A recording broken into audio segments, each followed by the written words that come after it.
हजरत मिर्जा मजहर जाने जाना फरमाते हैं कि बारिश हुई थी ताजी ताजी, दिल्ली में ताजी ताजी बारिश हुई थी। एक बाबा लकड़ी के जूते पहने खड़ा हूं, अल्लाहू अल्लाहू अल्लाहू, असी किसी दे कुछ भी नहीं लगते, ना कोई साडा दर्दी। बाबा मस्त होके जा रहा, अल्लाहू अल्लाहू करता जा रहा। एक तवाइफ अपने कोठे से उतर के तो सीढ़ियों पे बैठी थी, साथ उसका यार भी बैठा था। बाबा अपनी मस्ती में जा रहा है तो बाबा जी के पैरों से कुछ मिट्टी उड़ी तो उस औरत के कपड़ों पे पड़ गई। परवाह ही नहीं, बुजुर्ग गुजर रहे। वो यार उसका दौड़ा हुआ आया, उसने आकर थप्पड़ मारा। का ख्याल नहीं सारे उसके कपड़े आलूदा कर दिए, तू किधर, तेरा दिमाग नहीं ठीक। बाबे ने नजर उठाई, का बेटे मैंने देखा नहीं, चल अल्लाह तेरा भला करे, तूने बदला ले लिया। बाबा जी चुप करके, वइज़ा ख़ातबहुमुल जाहिलून क़ालू सलामा, चुप करके गुजर गए। ठंड का मौसम था, बारिश ताज़ा हुई थी, हलवाई दूध काढ़ रहा था। उसने बिठाया बाबा जी को फट्टे पे, प्याला पकड़ा, दौड़ के आगे बढ़ा। बुजुर्ग आ गए, आइए बैठिए। दूध का गरम गरम प्याला शक्कर डाल के दिया। बाबा जी ने दूध पिया, फिर नजर झुकी, फिर रंग बदला। कहने लगे मालिक तू कितना बेनियाज है, कहीं थप्पड़ मरवाता है, कहीं दूध पिलाता है। तेरी बेनियाजी है ना, उधर थप्पड़ मरवाया, यहाँ दूध पिलाया, तू ही जानता है तेरे ढंग क्या है। अभी बाबा वहीं बैठा था, दौड़े आए पीछे से लोग, शोर हुआ। बाबे को दबोच के वहां ले गए जहां उस नौजवान ने थप्पड़ मारा था। कहा तू अल्लाह का बंदा है, अल्लाह के बंदे बद्दुआ तो नहीं देते। हुआ क्या? कहा तूने बद्दुआ दी है? कहा नहीं दी, बात बताओ। कहने लगे उसने तुझे थप्पड़ मारा है, छत पे चढ़ा है, पैर फिसला है, गर्दन के बल गिरा है, मनका टूट गया, मर गया, तूने बद्दुआ दी है। बाबा जी कहने लगे यार मैंने तो दूसरा लफ्ज भी नहीं कहा, भला हो कह के गुजरा हूं, मैंने नहीं बद्दुआ दी। का तूने दी है तभी तो मर गया। कहा नहीं दी। का बाबा तू बुजुर्ग आदमी है, सच बोल। तो बाबा जी कहने लगे सच सुनो। फिर मैं आ रहा था, मेरे पैरों से मिट्टी उड़ी, इसके यार के कपड़ों पे पड़ी, इसे बुरा लगा, इसने मुझे मारा। जब इसने मुझे मारा तो मैं कोई लवारस तो नहीं था, जब इसने मुझे मारा तो मैं कोई लवारस तो नहीं था। मुझे दुश्मनों न छेड़ो, मेरा है कोई जहां में, मैं अभी पुकार लूंगा, नहीं दूर है मदीना। इसने मुझे मारा तो मैं कोई लवारस था कि मेरा बदला कोई ना लेता। इसने मुझे मारा है तो मेरे यार को बुरा लगा तो उसने इसे मार दिया है, मेरी तो गलती कोई नहीं, यारों यारों का झगड़ा है। ये तो दोस्तों का झगड़ा है, ये तो यारों का झगड़ा है, कोई गलती नहीं मेरी, कोई गलती नहीं। खश खश जिन्ना कदर नहीं मेरा, ये मेरे साहब नू वडियाइयां, मैं ते गलियां दा रूड़ा कूड़ा, मैं गलियां दा रूड़ा कूड़ा, मैनू महल चढ़ाया है साइयां, मैनू महल चढ़ाया है साइयां। फरमाया इसने मुझे लवारस समझा था कि थप्पड़ मार के गुजर जाए, मेरा को पूछेगा ही नहीं। मेरे रसूल पाक अलैहिस्सलाम के बारे में रब फरमाते हैं अभी मैं तो तेरे होते हुए काफिर को सजा नहीं देता कि तू मौजूद है। याद रखें, हजरत फुज़ैल बिन अय्याज़ फरमाते हैं एक जवान था, मस्जिद में आया, लोगों से कहने लगा रोटी खिलाओ, किसी ने तवज्जो ना की। उसने कहा मैं रब रब बताने वाला हूं, मेरी तरफ देखो तो सही। किसी शख्स ने ख्याल ही ना किया। फिर उसने कहा यार थोड़ा सोचो, नमाजियों से कहा, अहले इलाका से कहा, उन्होंने कहा तेरी तरह के बड़े दरवेश देखें। मस्जिद के मेहराब में वो रब करीम का बंदा इंतकाल कर गया। जब फौत हो गया ना, लोगों का मिजाज है, बीमार को दवाई नहीं देते, जनाजे पे वक्त पे पहुंच जाते। जब कोई गिर रहा होता है तो सहारा कोई नहीं देता, जब कोई गिर जाता है, टांग टूट जाती है तो तीमारदारी को जमाना पहुंच जाता है। और बुजुर्ग वो नौजवान अल्लाह का नेक बंदा मस्जिद के मेहराब में फौत हो गया। हजरत फुज़ैल इब्न अय्याज़ कहते हैं इमाम साहब ने ऐलान किया चंदा दो, कोई लावारस फौत हो गया, कफन देना। चंदा इकट्ठा हुआ, कफन खरीदा, जनाजा पड़ा, इशा के बाद दफन करके आए। फजर की नमाज के लिए जब इमाम और मुअज्जिन मस्जिद में आए तो चीखे मारने लगे, तड़पने लगे, दूर दूर तक आवाजें फैल गई, दुनिया दौड़ी आई। क्या हुआ? कहने लगे वो जो तुमने कफन पहनाया था वो यहां पड़ा हुआ है, और देखो कफन पे तहरीर लिखी है। तहरीर क्या है? अर्श के मालिक ने फरमाया मेरे दोस्त ने रोटी मांगी, तुमने दी नहीं, उसने तुम्हें मेरे करीब करने के लिए अपनी तरफ तवज्जो कराई, तुमने की नहीं, और मेरा यार तुम्हारे कफन का मोहताज था, संभाल के रखो अपना कफन, मैंने उसे जन्नत का लिबास अता फरमा दिया, संभाल के रखो। ये कोई लावारसों का टोला है? याद रखें, जो वारिस वाले हैं, वारिस वाले उनका रंग और है, जो मानने वाले हैं उनका मिजाज और है। अपनी जिंदगी लवारसों की तरह नहीं गुजारे, थोड़ा सा इधर गया था तो फिर थोड़ा सा इधर गया था तो थोड़ा सा, ये क्या बात हुई, ये क्या बात हुई। अपने आप को, अपनी निस्बत को, अपने अकीदे को मजबूत रखें। 1 इंच के लिए आला हजरत फाजिल बरेलवी रहमतुल्लाह अलैह के मकान की दीवार गिर गई। एक कोना मकान का, आप जानते हैं पुरानी दीवारें छोटी होती थी और बारिशों में अक्सर घरों की दीवारें गिरी हुई होती थी। एक साइड की दीवार गिर गई तो उस कोने में हिंदुओं का घर था। अब मिस्त्री साहब रात को आए, उनसे बात हुई तो कहने लगे सवेरे काम शुरू करूंगा। कहा 1-2 साहब ने कि हिंदुओं का घर साथ है और वो दुश्मन भी बड़े ज्यादा हैं, तो रात को ही हो जाए। कहने लगा जी नहीं, मेरी मजबूरी है, मजदूर कहां से लाऊंगा, बड़े मामलात है, सवेरे शुरू होगी। अब रात को मौलाना जफरुद्दीन बिहारी अलैहि रहमा कहते हैं बच्चे मदरसे के, बाकी सारे लोग, सबको जमा किया गया, चूंकि उस तरफ से थोड़ा खतरा था हिंदुओं की जानिब से। कहा जनाब ये बड़े दुश्मन है इस्लाम के, तो इस तरह करो कि 2-3 बच्चों की ड्यूटी लगाएं या कुछ लोगों की यहां रात को पहरा दिया जाए। ठंड भी बड़ी ज्यादा थी, खड़ा होना भी मुश्किल था। आला हजरत रहमतुल्लाह अलैह शाह की नमाज के बाद जल्दी उजरा खास में तशरीफ ले जाते थे। उस रात जब देखा ना बाहर शोर हो रहा है तो उसी तरह सर पे एक रुमाल लपेटा तो बाहर आ गए। कहने लगे क्या शोर है? का हुजूर सर्दी जरा ज्यादा है तो यहाँ किसी की ड्यूटी लगानी है पहरे की। 2 मिनट खामोश रहे, फिर फरमाने लगे कोई जरूरत नहीं, जाओ सो जाओ सारे जाके, कोई जरूरत नहीं, जाओ अपने अपने घरों को, कोई आदत नहीं, पहुंच जाओ। कहा हुजूर मेहरबानी करे, वो तय होने लगा था। फरमाया मेरी वजह से क्यों कोई सारी रात बेदार रहे, जाओ तुम्हें कहा ना आराम करो। लोग सो गए।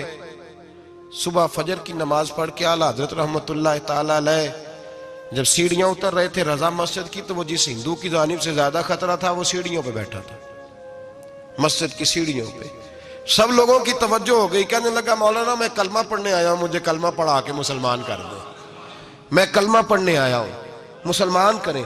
लोगों की तवज्जो। आला फरमाने लगे नहीं अभी तो इंतजार कर, थोड़ी देर के, अच्छी तरह सोच ले, जज्बाती फैसला ना कर, ये तू आ रहा है। ये कह के जब 2 सीढ़ियां नीचे उतरे उसके पास से तो उसने पैर थाम लिए। कहने लगा अब ऐसे तो ना करो, रोने लगा। आला हजरत रहमतुल्लाह ने कलमा पढ़ाया, कुछ बातों की नसीहत फरमाई, तशरीफ ले गए। घेरने वाले घेर के बैठ गए। कहने लगे हमें भी बता बदला कैसे है। कहने लगा दीवार गिर गई, आधी रात के वक्त, आधी रात तक इंतजार करता रहा, पहरेदार कोई नहीं, तो 2 तलवारें लेकर जब मैं इनके मकान की जानिब बढ़ा, मैंने कहा आज गर्दन काटूंगा और काट करके निकलूंगा। कहता है जब मैं करीब आया तो 2 शेर खड़े थे, ऊपर से पलट के आया तो फिर खड़े थे, इधर से पलट के आया तो फिर खड़े थे। फरमाते हैं मैं 2 घंटे के बाद आया तो फिर पलट के खड़े थे, मैं फिर 1 घंटे के बाद आया, शहरी का वक्त हो गया तो फिर पलट के खड़े थे। अब मैं डर के भागा। कहते फाजिल बरेलवी ने अपनी खिड़की से मुंह बाहर निकाला। कहने लगे और कितना तजर्बा करेगा, मुझे तू लावारिस समझता है, लावारिस हूं मैं, और कितना तजर्बा करेगा, बस कर मान जा। मैंने कहा हुजूर ये कौन है, मुझे बताइए तो सही ये कौन है। तो कहने लगे मैंने सारी जिंदगी रसूलुल्लाह की अजमत का दिफा किया है, सारी जिंदगी गौसे आजम के नारे लगाए हैं। अभी तो ये मदद सिर्फ गौस पाक जैलानी की भेजी हुई है, अभी तो गौसे आजम की भेजी हुई मदद है। मौला अली अभी पीछे हैं, 2 जहां के महबूब अभी इससे पीछे हैं, वो तो अभी पीछे हैं, पीछे खड़े हैं कि जरूरत पड़ी तो हम भी तैयार बैठे हैं। ओ भाई आज रिवाज हो गया, रिवाज। मैंने 2-4 दिन पहले भी कहा था, लोग कहते नहीं कोई नहीं जरूरत, सामने सारा कुछ नजर आ रहा है। ओ खुदा के बंदो याद रखो, निस्बत है बड़ी चीज, जाने तगो दो में। अगर किसी को निस्बत मुयस्सर आ गई ना, निस्बत, खाली दामन ही मिल गया, तेरे हाथ में कुछ है तो होनी चाहिए ना, खाली दामन ही तुझे किसी का मुयस्सर आ गया तो तू बच गया। अपनी निस्बतों की हिफाजत करें, इनको मजबूत करें, इन पर मेहनत करें, इन पर तवज्जो रखें। ये निस्बत जो होती है ना, निस्बत, ये देखे ना एक गत्ता है, आम किताब को लगा हुआ है तो जहां मर्जी रख दो, उसकी कोई कदर नहीं। लेकिन जो गत्ता कुरान मजीद को लग गया है उसको बगैर वजू छूना जायज है। एक पट्टे पे ईंट बनी है जो बाथरूम में लग गई, वहां बगैर जूते के जाया नहीं जा सकता, और जो मस्जिद में लग गई वहां जूते पहन के जाया नहीं जा सकता। ये निस्बत है बड़ी चीज। अगर मुयस्सर आए नसीब हो, अपनी निस्बत को मजबूत करके रखा करें, इसकी जौलानी का मुजाहरा किया करें। इस निस्बत में रोज तवानाई आनी चाहिए। मैं आपको बड़ी जिम्मेदारी के साथ एक बात बताता हूं तजर्बे की। हमें जितना किसी ने आके कहा है ना निस्बत के खिलाफ, हमारी निस्बत उससे ज्यादा मजबूत हुई। हमें जितना किसी ने आके कहा है ना जी आपको क्या मिला, आपको क्या मिला, तो हमने उतना कहा यार जैसे जैसे तो कहता जाता है हमारी तो निस्बत में इजाफा होता जाता है, हमारा तो मिजाज बदलता जाता है। रोज एक नया पर्दा खुलता है, रोज एक नया रंग वाजे होता है, रोज एक नई तवानाई। अभी थोड़े दिन की बात है, एक मौलाना शरफुद्दीन साहब है, मुफ्ती साहब, मेरे हजरत साहब के मुरीद हुए। मुफ्ती थे, आलिम आदमी थे, सरकार ताजु शरिया। हमारे शेख से बैत की। अब हमारे हजरत साहब का इस वक्त हाल वही है, वराई तन्ना सयदखुलून फी दीनिल्लाहि अफवाजा। अब फौजों की फौजें लोग आते हैं। हमने देखा है सिर्फ खाली मुरीद होने वाले बाहर सैकड़ों की तादाद में हजारों लोग बैठे हैं कि सिर्फ बैत इतना कह दे हमने कबूल किया। इस आलम में और जहां हजरत साहब का ऐलान हो जाए कि तशरीफ ला रहे हैं, वहां लाखों का मजमा जमा हो जाता है और एक झलक देखने को लोग तरसते रहते हैं। ये कैफियत हमने देखी। वो दौर गुजर गया, कभी ऐसा भी होता था एक मैं होता था, एक तू होता था और तीसरी तन्हाई होती थी। वो दौर बीत जाता है, वो लम्हे किसी किसी को नसीब आते हैं।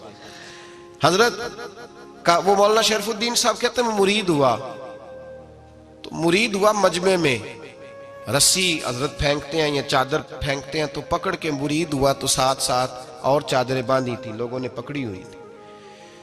एक मौलाना, मैं जब बैत होके आया उनको बताया तो मुझे कहने लगे यार तो ऐसी जगह मुरीद हो गया जो तेरी बात भी ना सुन सके, जिनको तो दुखड़ा भी ना सुना सके, जो मसरूफ ही बड़े रहते हैं, कहाँ मुरीद हो गया। तो ऐसे पीर का बैत होता जहां तू जाता वो तेरे पास आते, गुफ्तगू होती, बातचीत होती। कहते जब उन्होंने मुझे बहुत ज्यादा कायल किया ना, बहुत ज्यादा, तो मैंने इरादा कर लिया, मैंने कहा बात ठीक है, बैत कहीं और होना चाहिए था।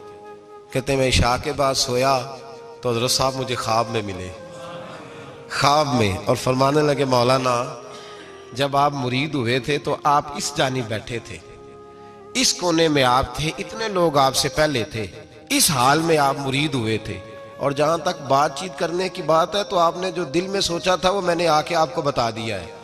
फिर भी बड़ी जरूरत हो तो मेरे साहबजादे का नंबर ले लें और फोन कर लिया करें, बात हो जाया करेगी। कहते हैं ये अभी बात हो ही रही थी कि मेरे दरवाजे पे दस्तक हुई तो मेरी आंख खुल गई। मेरी आंख खुली तो मैं परेशान हूं कि नंबर तो मिला नहीं। एक इंजीनियर साहब मेरे मोहल्ले में रहते थे, फरमाते हैं वो शाम को मेरे पास आए और कहने लगे मौलाना सुना है आप हजरत मुफ्ती अख्तर रजा साहब से मुरीद हो गए। मैंने कहा तो कहने लगे मैं उनके मदरसे में काम करके आया हूँ, मेरे पास उनके बेटे का नंबर है, चाहिए आपको? नंबर है चाहिए? कहते हैं नंबर मुझे वो शाम को घर आके दे गए।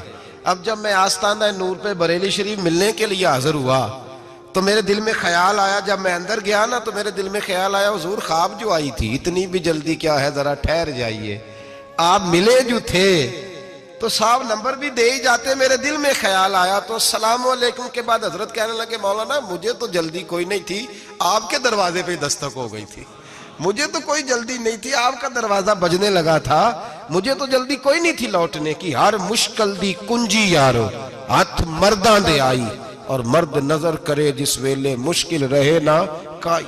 बस लोगों ये याद रखो और इस पे अमल करो, अपनी निस्बतों को मजबूत करें। हमारा तो जैसे दिन का उजाला चमकता है ना, चमकता है दिल का उजाला, जैसे नया दिन चढ़ता है हमारे लिए तो एक नई रोशनी लेके आता है। अपने आप को बेदार रखें। सूरज अगर बाहर पूरा निकल आए ना तो जो आदमी आंखें जोर से बंद कर ले उसे कोई शय नजर नहीं आती। पूरा सूरज निकला हुआ भी हो, सूरज उसे नजर आएगा जिसकी अपनी आंखें भी खुली होंगी। तो आंखें ही नहीं खोल रहे, तो आंखें ही नहीं खोल रहे, आंखें, ये शिकवा आंखें ना खोलने का है, आंखें ही नहीं खोल रहे तो सूरज कैसे नजर आएगा। बात जरा सख्त है पर चलो आप मेरे अजीज हैं, कर जाता हूँ। मुल्ला रूमी रहमतुल्लाह ताला अलैह फरमाते मुझसे एक शख्स ने कहा कि नबी पाक सल्लल्लाहु ताला अलैहि वसल्लम अगर सिराजम मुनीरा है तो नजर क्यों नहीं आते? तो मैंने कहा उल्लू अगर आंखें बंद कर ले तो उसे कोई शय नजर नहीं आती, आंखें बंद कर ले तो उसे कोई शय नजर, तो आंखें तो खोलना, आंखें खोल। यहाँ मैं अपने कमरे में यूं पर्दा आगे करके लाइट बंद करके बाहर शोर मचाऊं, सूरज कोई नहीं, सूरज कोई नहीं, तो मुझे कोई बंदा कहेगा पागल है, इस तरह कर, बाहर निकल, इधर आ तुझे दिखाऊं सूरज है कि नहीं, तेरी तो अपनी आंखें बंद है।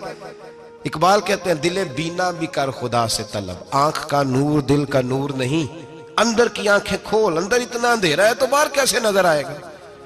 तो लोग आंख ही नहीं खोलते, दाएं बाएं देखते रहते हैं। निस्बत को मजबूत करें। रब तो फरमाता है हबीब तू मौजूद है तो मैं काफिर को भी अजाब नहीं देता। अब यहाँ खालिस निस्बत का बयान है, खालिस। ये नहीं फरमाया कि हबीब इनके अमल अच्छे हैं तो मैं अजाब नहीं देता।